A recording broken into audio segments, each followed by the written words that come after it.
Welcome you to Helsinki and the ninth conference of the International Network for Economic Method. It's a delight to see so many of you having made your way to the edge of the world. As Kirman, this very word could be understood.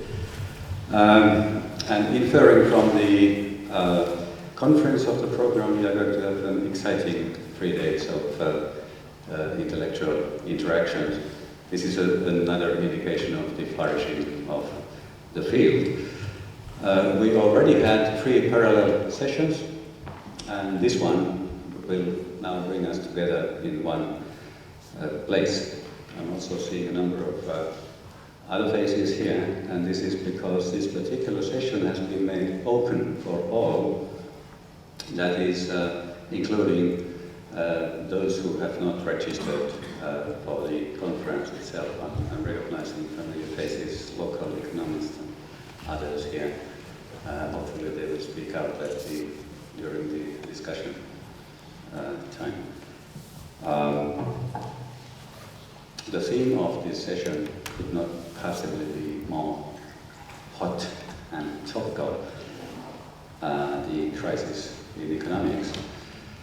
Every so many years or decades, these claims are being made that economics is in crisis, and this is one such time, unsurprisingly.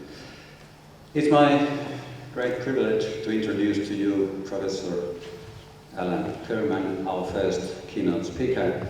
He's a highly recognized economist with many important contributions and especially an open and critical mind.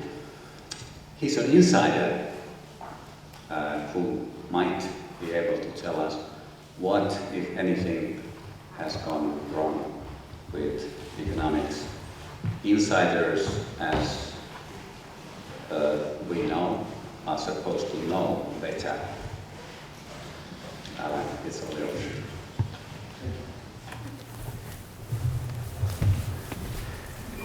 Well, thank you very much for that kind introduction, Oskari, and it's a pleasure to be here. I would have said it's an honor and a pleasure, but I remember that when General MacArthur was inspecting the troops in Japan after the Second World War, the general who was receiving him said, "General, it's an honor and a pleasure." And then he said, "Please review the troops." And MacArthur started by saying, "It's an honor and a pleasure." And the general stood up and said, "No, sir, it's an honor and a pleasure for us." And MacArthur said, "That's what I meant." So I won't use that phrase, but it's a pleasure to be here and to talk about a subject which mysteriously, although this periodically happens, and throughout my career in economics, we've gone through various crises, and my bookshelves are full of books called things like The Death of Economics and things like this, but I notice that the economics profession doesn't seem to have been greatly dented by these attacks. So let me start out by saying that we've been faced with this virtual collapse of the world financial system, and it's had real consequences. It's not just the financial system. And now, just recently, in the last couple of weeks, the system's gone through another paroxysm. And when you hear the explanations that are given, what do they involve? They involve networks of banks. They involve contagion, panic, and so forth at all levels. And they also involve the word trust. They say, well, trust broke down. But these are not features which you find in your standard macroeconomic models. But they are typical of what we come to call complex systems. And these sort of systems have the property that, left to themselves, they can undergo major changes without something happening from the outside to cause that. And I think that's a very important thing to keep in mind, that you cannot rely on the idea that your system is somehow calmly sailing along, and every now and then there's some big outside exogenous shock which knocks it off course, and then you all wait until it's back on course again, and that was just bad and we can all get on with our usual business. So in other disciplines, I think there's been a shift away from that. Bob May, the ecologist, who was the president of the Royal Society in the UK, said that when he arrived in ecology, there was this comfortable belief that if you left nature to itself, it would self-organize and would be very stable. And he, amongst others, pointed out that this is not the case, that ecological systems can go through sudden collapses which are not generated by some major exogenous shock. And another thing that people have a long time argued is that, well, it may be true that these systems somehow are not functioning perfectly, but they evolve towards optimality. And this is an argument which has been imported from biology into economics and the other way around.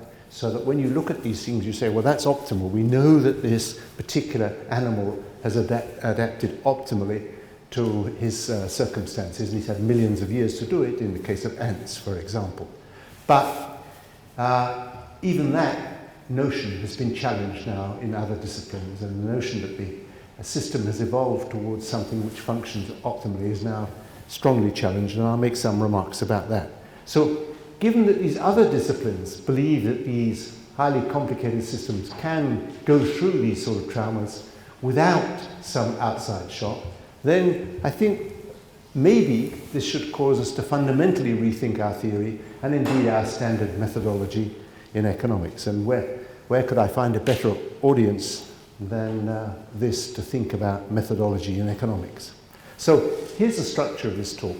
First of all, I think it's worth talking about whether we have any responsibility as economists for the crisis. Secondly, how sound is our basic theory?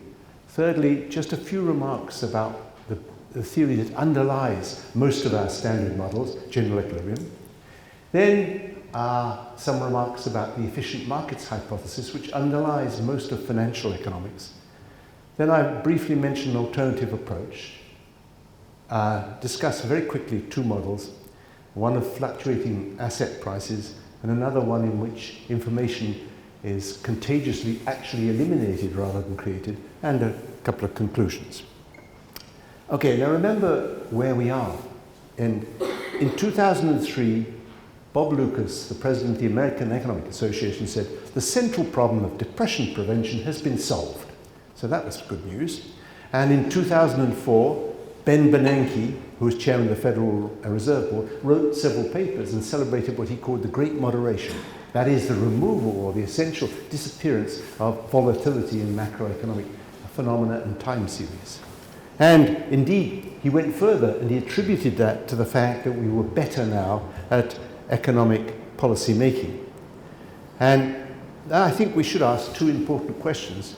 To what extent should the economic crisis cause us to rethink our economic theory? And are we, in fact, responsible for the crisis? And of course, that's an old question. Are scientists or theorists responsible for the consequences or the use to which their theories are put? And these people, those of you who are familiar with post-Second World War history will know that these are people looking at Los Alamos, at the atomic bomb, and Oppenheimer and others were the physicists who developed the atomic bomb. And then the question at the time was, to what extent did the physicists bear any responsibility for the use to which atomic weapons were put? And now I think we should also ask the question, to what extent are economists responsible for the use to which their models are put? And I would claim that we've been making unsound models which have been used as the basis for policies and practices. Maybe those policies and practices are not those which we would have chosen, but nevertheless they're used as the basis for them. And this is not simple, harmless academic research. Too many people have developed and acted according to a worldview which was unjustified. And what are now referred to as excesses, which are used to explain why the economic system got into trouble. People say, well, this is due to excesses or behavior which was not really kosher, and people were somehow trying to cheat the system. And I think that's not true. These excesses are an intrinsic part of the system. The system evolves in a way in which people develop rules and then learn to get round rules, and gradually the whole system will evolve in a way which can cause its own collapse. I think we weren't guilty of not forecasting the onset of the crisis, but we were guilty of building models in which these sort of crises can't even happen. Now, I think a sign of a real crisis in a theory is when you find that the people who use it start to get upset and start to criticize it. And here I have a long quote from Governor Trichet, the governor of the European Central Bank. And those people who don't know may like to know that Trichet means to cheat in French. And one of his advisors was called l'arnaque, which means the sting. So I used to think Trichet and l'arnaque together were a wonderful couple. But nevertheless, what Trichet says here, he says basically macro model, I won't read you the whole thing, macro models failed to predict the crisis, seemed incapable of explaining what was happening to the economy in a convincing manner. As a policymaker during the crisis, I found the available models of limited help. In fact, I would go further. In the face of the crisis, we felt abandoned by conventional tools. In the absence of clear guidance from existing analytical frameworks, policymakers had to place particular reliance on our experience, and judgment and experience inevitably played a key role. In other words, we somehow dropped theory. When faced with a real crisis, we gave up on theory and went for seat-of-the-pants navigation. Paul de Grauw had a nice observation in Financial Times where he said, clearly the financial crisis is not only due to the delusions of macroeconomists. The delusions are quite widespread amongst bankers, supervisors, media and policymakers. Yet society expects the community of scientists to be less prone to delusions than the rest. And in that sense, the responsibility of the economics profession is crushing. But much more important, I think, is this quote from Lord Adair Turner, who's the head of the UK Financial Services Authority. He's responsible for the whole of the financial sector in the UK. And I think he really hits the nail on the head. He says, but there is also a strong belief, which I share, that bad, or rather oversimplistic, overconfident economics helped create the crisis. There was a dominant conventional wisdom that markets were always rational and self-equilibrating, that market completion by itself could ensure economic efficiency and stability, and that financial innovation and increased trading activity were therefore axiomatically beneficial. And I think that's exactly the point, that not that we somehow, as economists, manipulated things wrongly or so forth, but rather that we conveyed this impression that we really understood what was going on and that therefore everybody could be reasonably happy. So where does this all start from? And I think the observation is that if you ask any well-trained economist, he would tell you an economic model is not scientific if it does not have sound micro foundations. In other words, it must be based on the rational, optimizing behavior of the individuals in the market or an economy. And of course, that's been, as everybody here knows, has been widely criticized long before Herb Simon, in fact. Pareto, who is often regarded as the father of modern mathematical economics, said in his later work, when he became a sociologist, he said, I consider that people basically spend some of their time making non-rational decisions and the rest of their time rationalizing those decisions. And in a sense, you can see that the idea that we have all these people who are behaving calmly and rationally is probably very far from the truth. And what is worse is not only do we assume that the individuals in the economy are behaving like that, but we assume that we can represent what's going on at the aggregate level as if it were the behavior of one of those individuals. And I'd say this is at the heart of the general equilibrium model. But can you just aggregate all these individuals into one individual? Well, we know that when you try to aggregate, you lose a lot of structure. And it may not be the case that the aggregate behaves like an individual. And secondly, you also know that you can add structure. That is, people who seem, when you look at them individually, to be behaving rather strangely, when you aggregate them up, something consistent emerges out of their behavior. So in neither sense can you assimilate the behavior of the aggregate to the behavior of a representative individual. And that was always referred to as the scientific approach. And I like this quote from Mark Twain, who said, there's something fascinating about science. One gets such wholesale returns of conjecture out of such a trifling investment of fact. And I think that's one of the defects of our profession, has been that we've focused a great deal on our models and on well-known sets of data, but we have ceased in some sense to observe the facts and the underlying behavior of people. So, why are we so attached to these rational individuals? Well, I think the argument really is that it was for mathematical convenience and not for economic plausibility. And many economists from Pareto, Krugman, Hicks, many great economists have argued that in fact our assumptions on people's preferences are based on the introspection of economists and not on careful observation of people's behavior. For example, we don't allow for the development of preferences over time. We don't allow for the fact that people change their preferences as they learn what they like. We don't allow for the fact that other people influence your preferences. And anybody who has a teenage child will know that he doesn't have his own preferences. He has the preferences of the guys in his class. And if they're all wearing t-shirts which are Quicksilver, he will come home in a t-shirt which is Quicksilver. And that's not because when he was born he had preferences for those t-shirts. So what's the easy way out? As I said, the easy way out is to make the assumption, not to actually deduce this, but to make the assumption that the aggregate behaves like an individual. And so they use the representative individual. And we know from the underlying results in general equilibrium theory that if you have many individuals, you cannot do that in general. So this is a way of avoiding the basic results proved in the 70s, which showed that you cannot normally aggregate the individuals up in this way. It's not legitimate. So most people would like to know, how did the economy suddenly get into a downturn like the current crisis? And the question is, have we done something about that? Are we now building models which can explain this sort of crisis? Or do we simply offer ad hoc explanations and carry on with building the same models? The most famous model is the dynamic stochastic general equilibrium model. And in my view, we start with the wrong basis. We start with the isolated individual, and then we build out to the aggregate. And this ignores the fact that individuals are constantly interacting with each other at a local level. They're not simply only looking at the market prices. And therefore, to use a standard phrase, we should view the economy as a complex adaptive system. Now, you may say, well, these sort of complaints, we've heard these before, and indeed we have.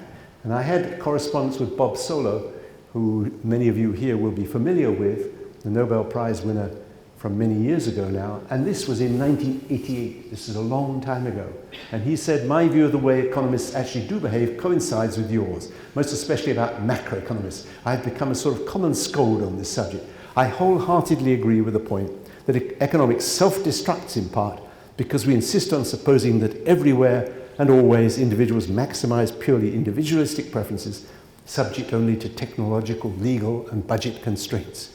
It is a transparently false assumption, and the brotherhood, by which he means the economic profession, expends vast ingenuity trying to account for facts within that silly framework. There are at least two of us, he said. Now that was in 1988. I'm not sure there are many more now. So what's happened? We kept on insisting on these scientific foundations. We avoided the problems of aggregation and said, well, we're just going to assume that the aggregate behaves like an individual. And we carried on building more and more mathematically sophisticated models. And that's become a criteria for judging them. Not how good are they at explaining economic phenomena, but how sophisticated are they, and have you moved on from the last model?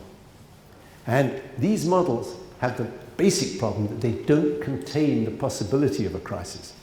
And in my view, at least, they bear no perceptible relation to reality. And you might just like to notice that some 21 years after the original letter, Bob Solow was asked what he thought about the current situation, and he said, maybe there is in human nature a deep-seated, perverse pleasure in adopting and defending a wholly counterintuitive doctrine that leaves the uninitiated peasant wondering what planet he or she is on. And I think that's exactly how many people feel, and not only the uninitiated peasants. So let's get back to our person who's now become one of my heroes, Trichet. And he says, I think we have to think about how to characterize the homo economicus at the heart of any model. The atomistic optimizing agents underlying existing models do not capture behavior during a crisis period. We need to deal better with heterogeneity across agents, the interaction among those agents. We need to entertain alternative motivations for economic choices. Behavioral economics, he mentions, agent-based modeling. Such approaches, says the governor of the European Central Bank, are worthy of our attention. So I think we should pay some attention to them.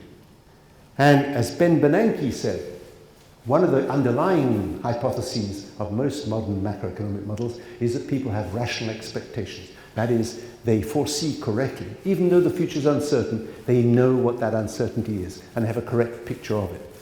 And Ben Bernanke now says, I just think it's not realistic to think that human beings can fully anticipate all possible interactions and complex developments. The best approach for dealing with this uncertainty is to make sure that the system is fundamentally resilient and that we have as many fail-safes and backup arrangements as possible. In other words, he's coming to admit now that the system is not intrinsically stable. That we have actually to do something to try and keep it on a stable path.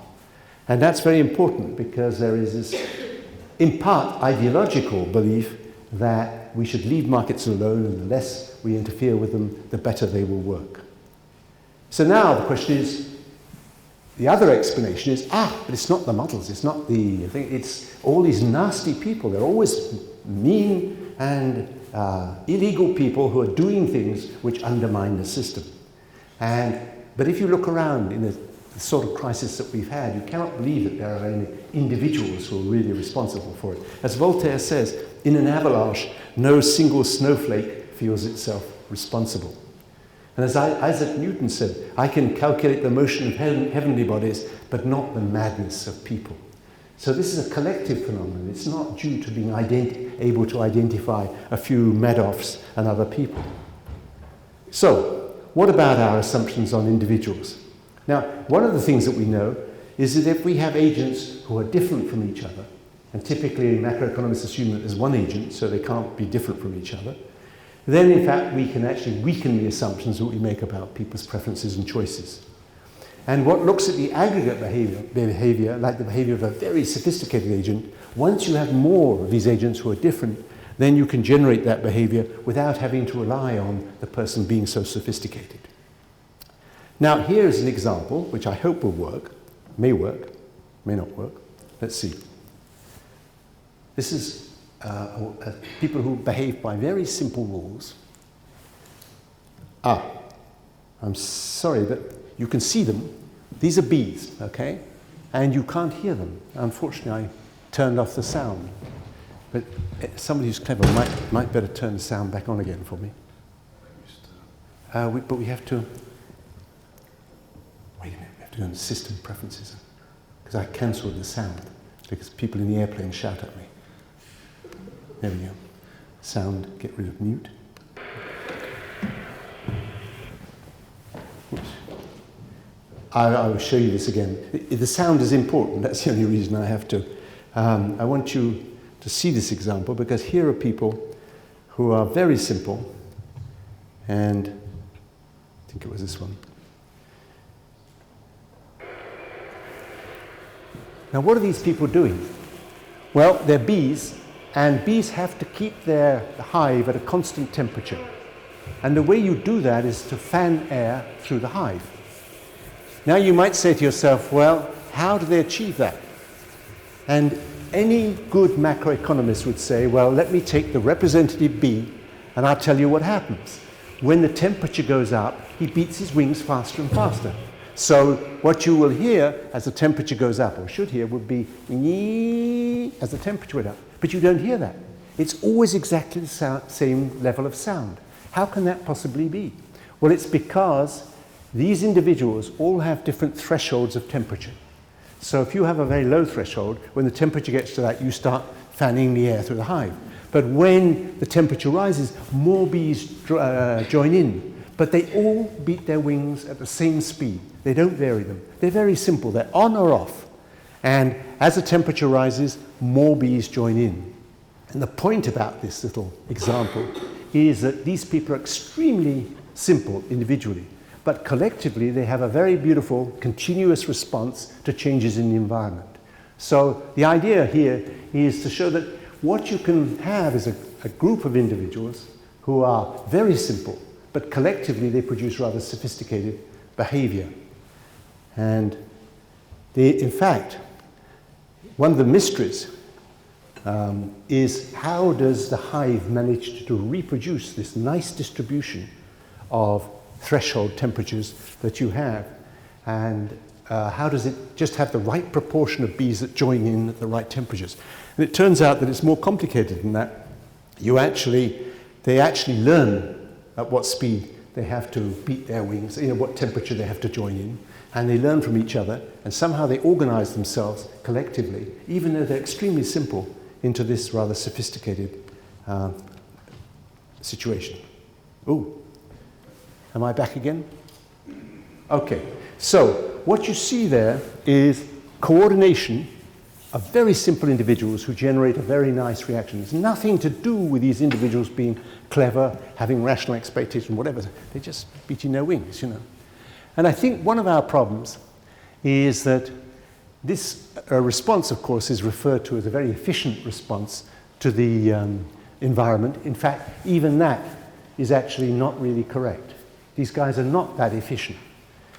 As somebody once said, Deborah Gordon, a famous entomologist, she said, if you think that ants have evolved in a way that makes them all behave in the optimal way and respond to their environment, just spend a few summers watching them.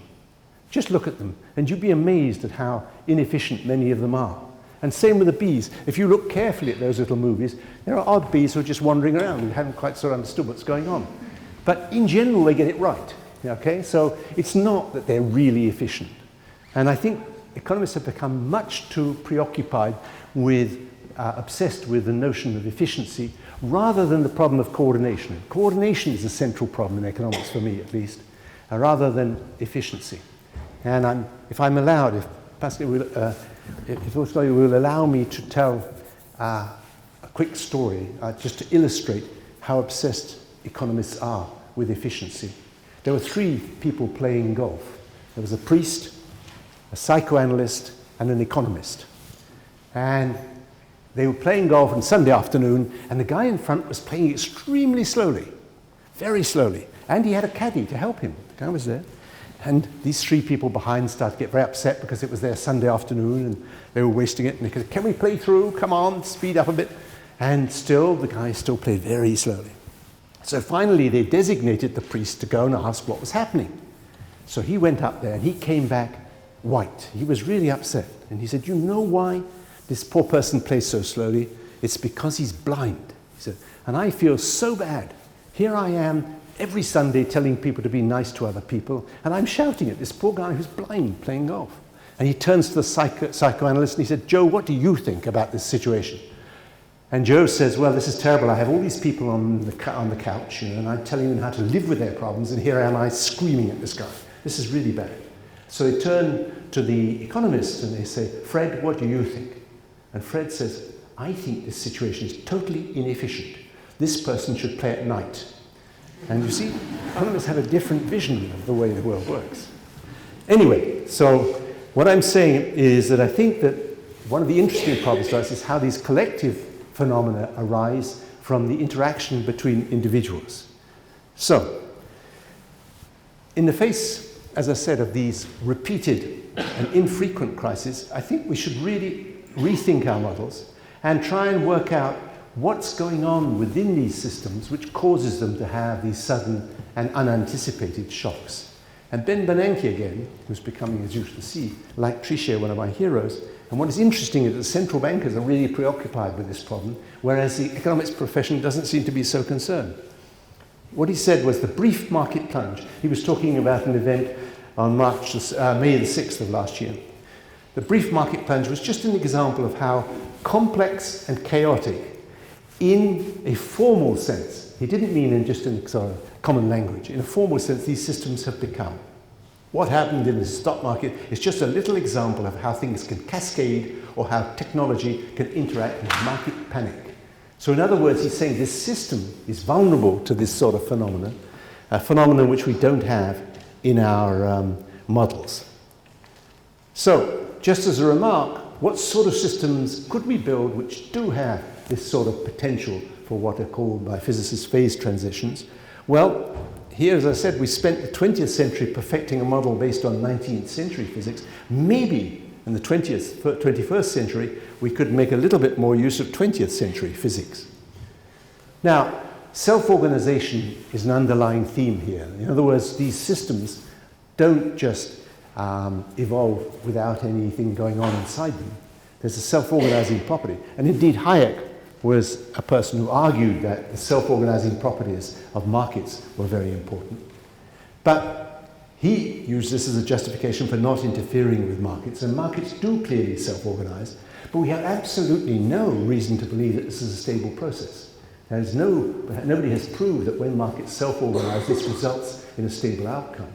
And that's the point, that they may self-organize, but why will we believe that this leads to some sort of optimality or something desirable? And what will happen frequently within these models is as rules emerge and develop and conventions develop, people will learn how to use those rules to their advantage. And that again will change the system. And we have this constant positive feedback, which means that the system may undergo major changes. And I say all economists here, at least, are aware of the difficulties underlying our standard model which underlines modern macroeconomics. But somehow we've separated that from financial economics. We somehow argue that financial markets and financial economics is separate from real economics. And I would argue that financial economics, which seems to be very sophisticated, is based on equally shaky foundations. So here's what I want to talk about briefly. Models of financial markets basically share the same building blocks. In these models, agents forecast the prices of the assets they're interested in.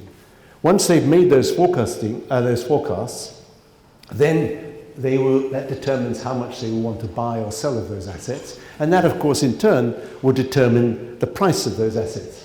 But once those prices have been determined, that in turn will change their forecasts of what's going to happen next. And it's that positive feedback that is so important.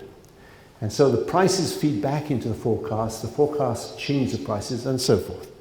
And the question is, once again, why will that, in fact, turn out to give a satisfactory result?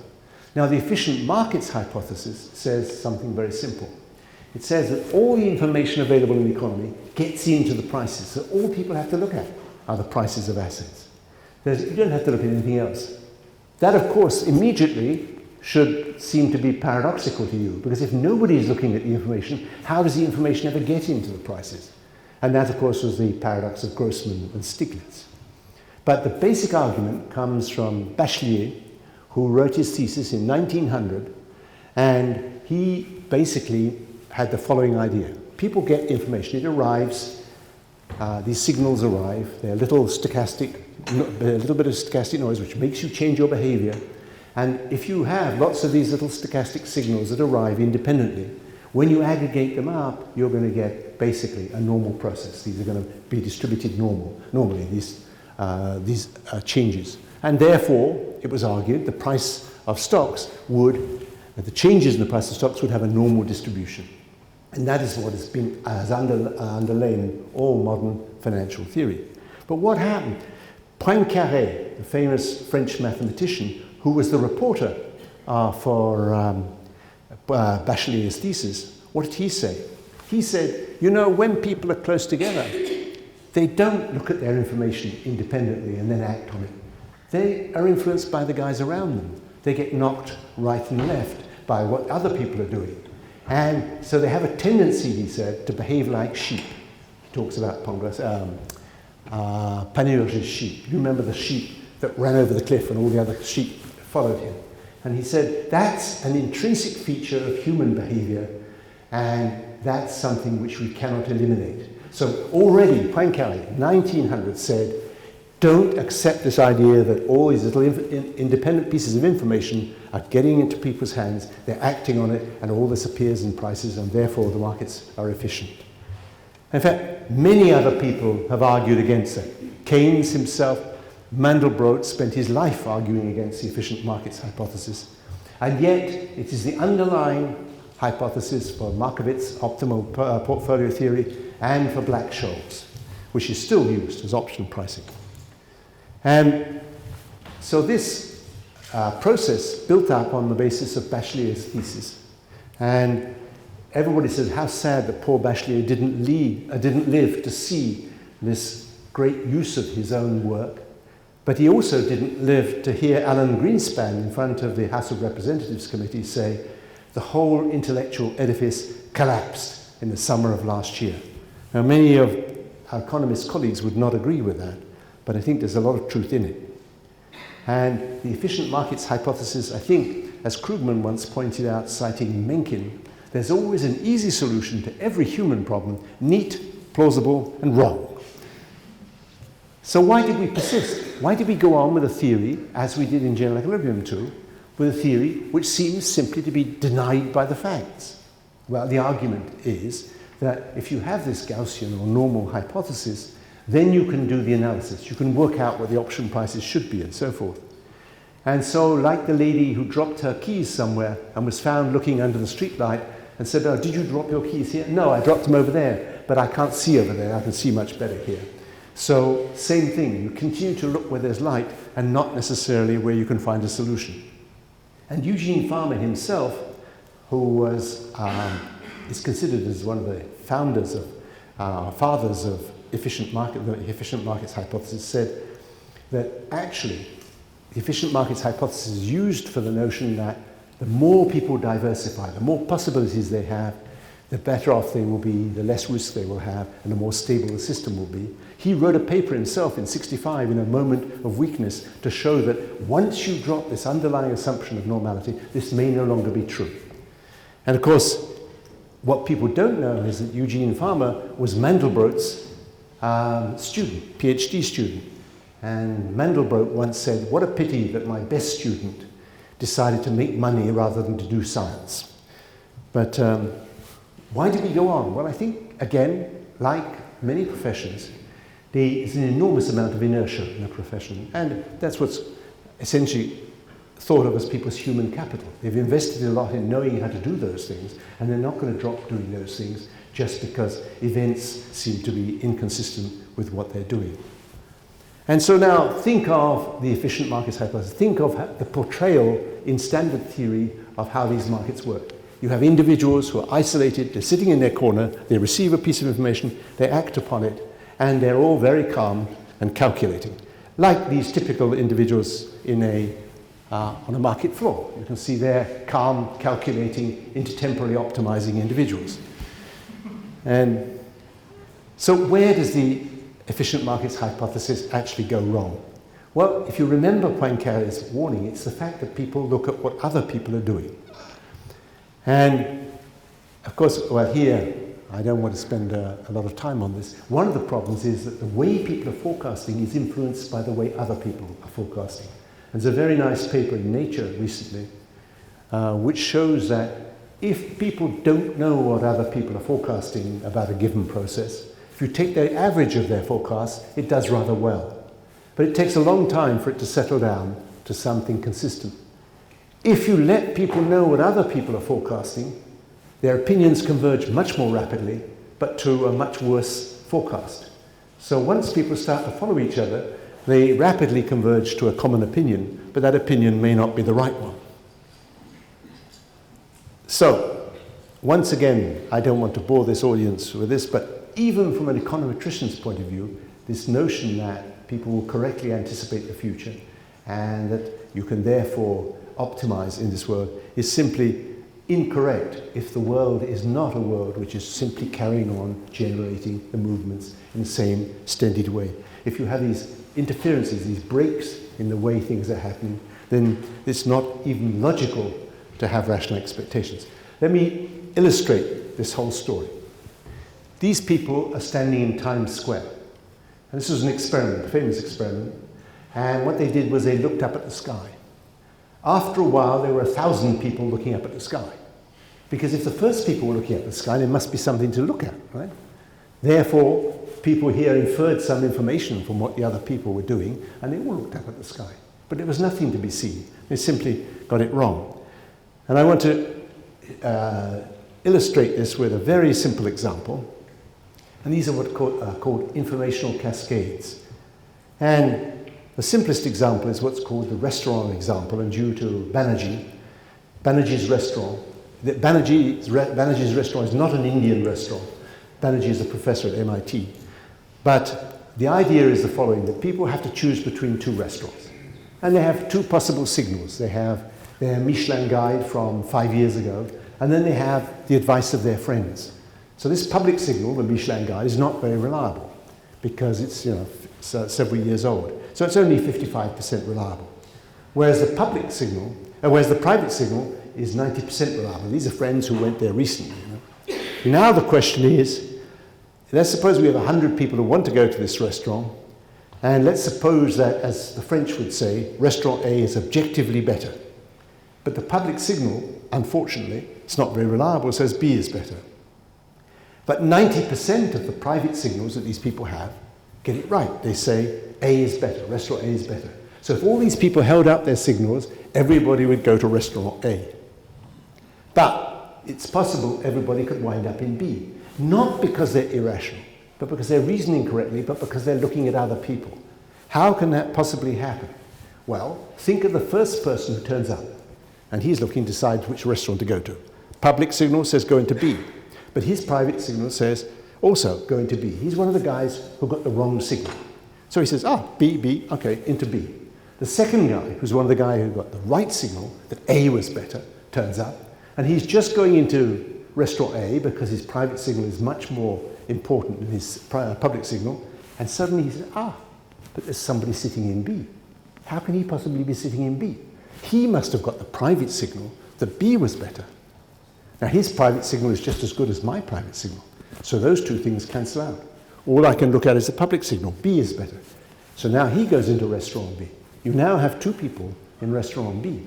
And the third person turns up who got the right signal, A is better. He looks at his signal, says private signal A, and then he looks up, there are two people sitting in B already. How could that possibly have happened? And so forth. And you can see what will happen is everybody will wind up in B. Now what happened there? What went wrong? What went wrong is that all these people threw away their private information in a sense. They didn't use it to make their choice. Therefore, it never became public information. So people did not do what they're supposed to do in this theory, which is when they get their information, take some action which will reveal that information to the others. All the successive people threw away their information. And that can easily happen on markets. So people, instead of following the information they have, will take the common information and act upon it. And here is a little illustration. So, of course, as I said, collective influence therefore eliminates the private information. And here's a little illustration of such an informational cascade. You see these people here. Well, up at the top you've got a person who says, I've got a stock here that could really excel, sell, and they all go mad and they all say sell. Down the bottom here there's this person who says, this is madness, I can't take this anymore, goodbye, buy. And now they all say buy, you see. And down here you've got this person who says, I've got a stock here, and so forth, and on it goes. And this illustrates that with a tiny piece of information can get into the market, and instead of looking at the real information, people are just following what other people are doing. So, what's the problem with the efficient markets hypothesis empirically? Well, what we have to explain is that we have these sudden large movements in financial markets, and we have to put this down to the arrival of something from the outside. But often you can see that there's a big movement and there's no particular exogenous shock at that moment. Here's an example. This is the German DAX stock exchange just before the dot-com bubble crash. And you can see that you could think of that as being consistent with Bachelier with a modern modification. That is, it's a random walk about a trend. Okay? That looks okay. Unfortunately, that happened. So now what you've got to do is look at the top and say, how could such a huge change, such a sudden, radical change in the tendency occur? Well, one way to do it is to say, let's come up with a more complicated stochastic process. And we'll put it down to some sort of, or we could say we put it down to some sort of exogenous shock. But the only exogenous shock there was that Boris Yeltsin either became or ceased to be president of Russia at the time, And that doesn't seem to be something which should have moved all markets in the world so much. Or the alternative, and one which I would favor, is to find a micro model of interacting agents which generates this sort of shift endogenously. And I want to illustrate this with the behavior of another sort of insect, ants. And ants, again, are extremely simple animals, okay? They learn in an environment where they have very limited and local knowledge, but they produce quite sophisticated aggregate behavior. And here the illustration is, if you look at this, what the, can you see that? Can you see that there's a sort of, there's a source of food, and the ants come out of their nest, and there are two paths to that source of food. And the question is, which one will they follow? Because each path is exactly the same as the other. There's no reason to favor one or the other. And you might say, well, the ants will sort of split evenly between the two. That's not the case. The ants will, in fact, not divide themselves between the two, but they will all concentrate on one path. And then after a while, they will all switch to the other path. And this is going to provide a little lesson, I think, for how people are behaving in markets too. And with a bit of luck, we can run a little simulation on that. Pretty slow, I'm sorry about that. But I think you can see what's going on. And if we let that run, for some reason or other, in Helsinki, my computer runs slower than it did elsewhere. But anyway, I think what you can see what happened there. They all concentrated on one path, and they didn't split between the two. If you let this run long enough, they will switch to the other path from time to time. So they will switch back and forth, but they will not split themselves evenly between the two. So here are some ants. How do ants do this? They recruit other ants. In some species, they lay a trail of pheromone. In others, they meet each other and they touch each other's feelers, and then they recruit to food in that way. But the point is, ants who found food recruit other ants, and this self-reinforces. I think you may just be able to see these two people. There are. See? Comes along, and he meets somebody, tells him, and on they go, right? And so now the question is, if we now change this experiment a little bit, remember that what we're told is these things have evolved in an optimal way. Let's look at see what happens if we now have two different paths, one of which is longer than the other. Now you might hope that the ants will now find the shortest path. And indeed, in this simulation, when we run it,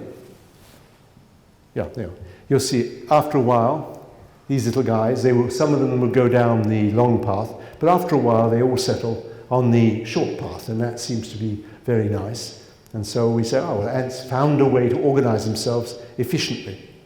But unfortunately, if you run that thing long enough, every now and then they all go down the long path. Not very often, but they do go down the long path. And people say, well, these are just simulations, you're just telling us stories here. So you need to look at some real ants, okay? And here you will see some real ants. And after a while, you see what I was mentioning before, they're not optimal. That guy in the middle there is completely lost. But anyway, after a while, they will all go down the short path. So everybody's very happy and say, well, ants are pretty efficient, right? And if only we were like ants, we would do well. Let me now tell you the truth about that film. That film was made by Guy Terrelas for German television. And German television had a program about optimal adaptation and evolution. And so he ran this experiment for them. And unfortunately, the ants all went down the long path. So the German television said, we can't have that. It doesn't consistent with our program. So Guy ran the experiment again, and they all went down the long path again. And so the Germans got very upset and took their cameras and were about to leave. And then Guy, a third time, ran his experiment. This time, they chose a short path, and they filmed that. And you will see in their television program that that's what you observed. That one time, they went down a short path. But often, they go down the long path, and they switch between the two. So the idea that in nature, everything sort of somehow optimally organizes and gets sorted out is simply inconsistent with what you observe. So those are just my acknowledgements. I don't have time to tell you about how this process works, but you might be interested to say, well, what is that going to do with financial markets, which you told us about? Well, in exactly the same way, as the ants are recruiting other ants to food, you could think of people as using different rules to forecast. And when they use those rules, what they do is they will recruit other people to their rule if it's successful. So somebody who is using a rule which turns out to be successful in forecasting will tend to have more and more people who follow that rule. And these rules are self-reinforcing, and eventually these rules wind up with everybody following one rule for a while. But every now and then there will be a little stochastic movement. Somebody will fall off and start to use another rule, and the whole system will switch over to using another rule. And that's what can cause a lot of problems in markets. So with Hans Fullmann and Ulrich Horst, two German mathematicians, we made a model of that. And I don't have time to explain to you all about that model. But the point is that we had two sorts of people, chartists and fundamentalists, who are often characterized as being the two types of behavior you observe in financial markets. Chartists only look at previous prices. They're not worried about fundamentals in the market. Fundamentalists believe that there are fundamental equilibrium values for certain things, and that is what the stock prices, asset prices should depend on. When you get all the people being chartists, the system has a tendency to explode. When you get people being fundamentalists, it tends to return to the equilibrium values that they believe in. And within this simple model that we built, all you have to do is you don't have to prevent the chartists having forecasts which explode. All you have to do is have a bound on the probability that people will become chartists. If there's a restriction on the probability that people will become chartists, then what will happen is that for a while everybody essentially will be a chartist, and then eventually everybody will switch over to becoming fundamentalists. And so you get these movements where the market is pretty calm, and then suddenly you get a lot of volatility when the chartists take over. So you don't want to know about ergodicity. The point about this sort of model is that it's in contrast with standard models, because standard models want things to converge to the equilibrium prices. In this model, they never converge to an equilibrium price. They have movement all the time, but this movement has a certain structure. You can actually predict the probability that the price will be in a certain range, but you cannot predict when it will change or what it will be at any particular moment. And I think that's a more interesting notion of how markets work than to think of markets as always converging to some equilibrium price and then suddenly getting knocked off it. So here is the distribution of stock prices. And first of all, we ran this model where there were no chartists around to interfere. And you get a nice normal distribution of the movements of stock prices. When you add the chartists, the distribution becomes much fatter. You start to get rather, under the standard assumptions, rather unlikely events happening very often. You've all heard about a book called The Black Swan, right? Well, this is the same phenomenon, that these unlikely events, or seem to be unlikely under standard assumptions, actually happen with much greater frequency. And, of course, the bubbles that occur coincide with periods where there are a lot of chartists. Okay, now, up to this point, I have, what's going to be 2 minutes, right? This is going to be very tough. Okay, up to this point, I have talked about the people interacting between each other. What I haven't talked about, and banks and so forth, what I haven't talked about is the fact that the way in which they interact, the structure of their interaction may be very important. And in particular, the way in which they're linked will have an impact on the things that happen in the system. And the usual argument in financial markets is that increased connectivity in the graph that links people will lead to greater stability because risk gets more diversified and so forth. But in fact, that is untrue. It is not true that just because a network becomes more connected, that it is likely to be more stable. Okay, so let me just point out a nice comparison made by Andy Haldane, who is the director of the Bank of England responsible for financial stability. And what he essentially says is that he was comparing the outbreak of bird flu with the collapse of Lehman Brothers. And what he's essentially saying is that these are the same sort of phenomena. It's a collapse of a network of highly interacting, highly interrelated individuals. And he says, if you look at the end, seizures in the electricity grid, degradation of ecosystems, spread of economics, and the disintegration of the financial system, each is essentially a different branch of the same network family tree. and we have to pay attention to the structure of the network. Here is a little example of how this sort of thing goes on. I hope this is going to work. With my friends, we did try to make this run. Oh, what happened there? Let's try again. Well, this could speed my talk up a lot, Oskali. Because what happened to our amazing... We have this beautiful film here in which what you see is banks going bankrupt, and they spread across the United States. And you can see the contagion. You can see certain regions, many banks go. And if you look at the underlying reasons for that, it's the connections between these banks that are important. And what you see is these banks, the failure of banks spreading across the United States in a beautiful way. And I'm very sad that I can't make you see that. But Oskari will be happy because that'll speed me up a lot. So on we go. And here I just want to mention rapidly the evolution of the global financial network. The nodes here are countries. The size of the nodes is the amount of foreign assets held by those countries. And the thickness of a link is the importance of the assets held by the two countries in question. If it's Japan and the US, it's how many Japanese assets the US was holding added to the opposite, the number of US assets held by the Japanese. Now you see there that this network started to develop in 1995. It's much more connected than it was. So in principle, it should be much more stable. But you begin to see big nodes forming and thicker links. And by 2005, you see there are some huge nodes, countries holding huge amounts of foreign assets, and there are some very thick links between some countries. And everybody said, well, still, it's much more connected than it was, therefore it was much more stable.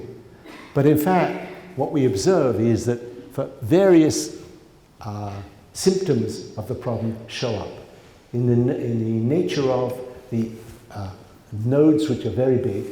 So here what you have is a sort of distribution of the size of the nodes, if you like. And as that distribution becomes more and more skewed, this situation becomes less and less stable. So looking at the network of interactions can give you a good idea as to whether a system is stable or not. So the result is that the system was very vulnerable and indeed did collapse. And this is just a remark, which I won't make. Why is Greece of concern to the US? Not because the US is heavily invested in Greece, but because many European banks in which the US is heavily invested hold assets in Greece or are invested in Greek banks. And so this connectivity of the network can lead to it being much more vulnerable than it would have been without. Here was a whole thing about derivatives, which I can't talk about, but this was just Warren Buffett in 2002 already said this idea that we can just diversify more and more risk and this would be good for the system. He said, they are, in my view, financial weapons of mass destruction. And that was in 2002, and he turned out, of course, to be right. So, don't have time to show you this little model. I'll come to my conclusions. That was a little model which showed you what happened in these markets and why these mortgage-backed assets collapsed. And it was simply because people who held them didn't check on them. They were sold on to other people. Everybody would sell them on. Provided you thought that your counterparty was not going to check, you had no reason to check yourself. It was more and more complicated with these complicated instruments to check the value of the underlying assets, so you just gave up checking and sold them on. And when some people started to check, the whole system unraveled, because what happened was that then everybody started to check, and these assets were then very evident. Okay, so I don't think it's easy to regulate such a system. We can't stabilize it. Don't have time to talk about that. I had a nice thing for you there, but I'm not allowed to do that. So, in a world where individuals interact with each other locally and with limited information, the collective behavior of the system may undergo sudden and large changes without any exogenous shock. Asset markets, particularly derivative markets, are vulnerable to these, and they are not the results of individual irrationality, but of the intrinsic fragility of such systems. How long will it take before this sort of view starts to become more predominant? Well, Max Planck had a very pessimistic view. As he said, a new scientific truth does not triumph by convincing its opponents and making them see the light, but rather because its opponents eventually die, and a new generation grows up that is familiar with it. And I'm happy to see that there's some young people here. However, I don't want people to take it that this should mean that you should stop thinking analytically about the economy. What I do think is that we should not be wedded to or locked into using certain types of tools and not look at other approaches. And Vernon Smith once said, I advise all my students to read widely in science and other disciplines and very narrowly in economics. And as Buzz Brock said, you want to keep an open mind, but you don't want to open it so far that your brain falls out. And if anybody who is interested in knowing a little bit more about this sort of idea, this book came out last year. And that person, by the way, is not me. That's Joseph Schumpeter, because he's with the Schumpeter lecture. Thank you very much.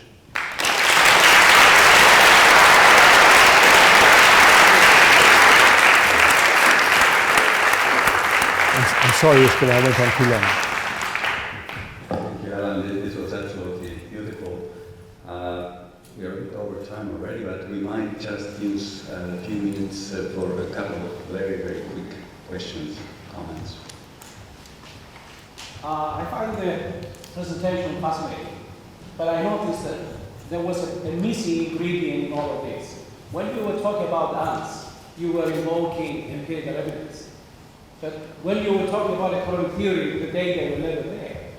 Of course, some of us have tested the efficient line hypothesis 20 years ago with thousands of different data sets and rejected it unceremoniously. And we said the data do not have this structure that these theories are imposing on them. So if we really want to make progress, the one constant here that can guide us towards better theories is actually analyzing the data better and learning from the data itself. So I totally agree with what you said, that we have to bring in the one part of reality that we have access to, and we can assess and distinguish between promising theories and totally irrelevant.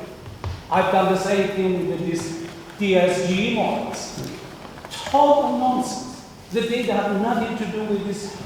So we have to start from somewhere and convince people to abandon models that bear no resemblance to what the data that we collect and we want to understand say. But I'm 100% in agreement with you, and I think the real question, so the fundamental question is, why is it that we are so reluctant to, instead of taking our models and then trying to fit the data to them or calibrate them because they won't work econometrically, why is it that we insist on doing that? And I think that in part it's due to the way we're educated as economists. Right from the start, people do not say to your students, I tried to do this in our university. In my micro course, I said to students, everybody here has to go out and collect a data set which he himself has assembled, right? Not a data set somebody else gave him. And people said to me, you can't waste their time with that, you know. They're not going to learn enough mathematics. They won't know how to solve these problems. If you start to make them look at data, you know, and collecting data, I mean, it's not even clean, proper data. But I think exactly, if people were brought up like that, as they are in other sciences, you know, you have to get your hands dirty. You have to look at the data and see what the data says, and not try and build your structural model and then look and see whether the data fits it.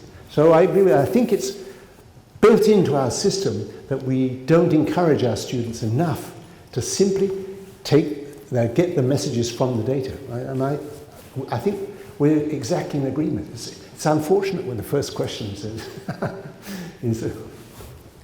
So that was our response. We have now done Ross. Try to keep it even short, please. Right. Okay. So on cascades, I mean, you mentioned the old Banerjee paper, which was, of course, a piece of theory. The Banerjee paper but there's been quite a run of experiments with cascades since then, and each experiment varying a new parameter and the usual to fiddling around. But I think it's been enough now that it's starting to settle into a general result, or at least some general robust patterns. And in fact, it's interestingly bee-looking, very much like your bee story. That is, the experiments are pretty strongly suggesting that when the market is very noisy, you get more contrarian behavior than would be rational for the individual. but in consequence it's better for the market because less information is thrown away than would be if all the individuals ignored their private information as they rationally should. As you turn the noise down in these experiments, that you wind up with too much contrarian behavior, right? So it's inefficient for the market, but less contrarian behavior than you have when the noise parameters are high. So in that respect, at least, it's a bit misleading to suggest that the cascade work is showing that is predicting more market volatility than we might expect. It's puzzling, right? Why people, it's not good for the rational expectations hypothesis that people act more contrarian than they ought to from their own point of view. On the other hand, it looks like there's a kind of meta-stabilizing behavior.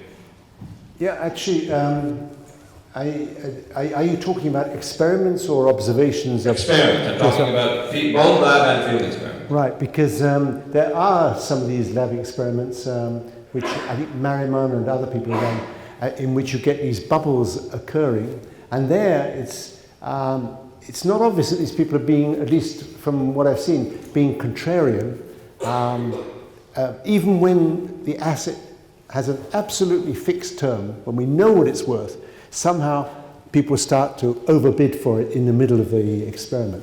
And it's not obvious to me that the result that comes out of that is that you're getting contrarians there. Now, how are you introducing the noise in your system?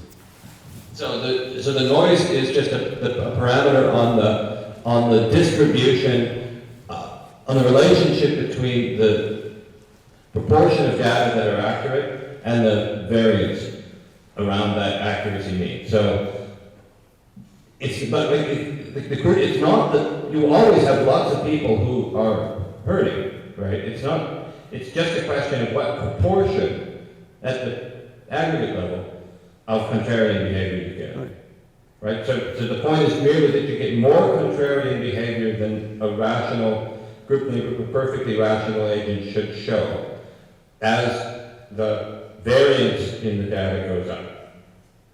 Yeah, so I mean, this is a little bit like the example with ants. You have more ants that get lost when they're going to the food than you might expect would be optimal in some sense. But so they're in some sense contrarians because they're going off anywhere. But the argument there is that they stabilize the system because in the end the food runs out, so these guys may find food. But so you're arguing that, as I understand it, that the sort of stylized fact now is that you're getting people who seem to be acting against their own interests, but in so doing, they lead to a collective outcome which is more satisfactory. Right. And that's very interesting. It's unfortunate we need to stop here. We are short of time. It's all my fault. I didn't impose enough discipline on our speaker. Nevertheless, let's thank him again.